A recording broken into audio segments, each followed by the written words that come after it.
Вы на канале Новости БП. В течение ближайших 5 лет на ежегодную индексацию социальных выплат будет выделено более 3 триллионов тенге.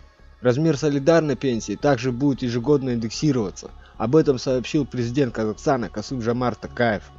В нашей программе 4 основных приоритета. Предоставить каждому гражданину равные возможности для реализации своего потенциала. Государство должно предоставить адресную социальную помощь тем, кто действительно нуждается в ней.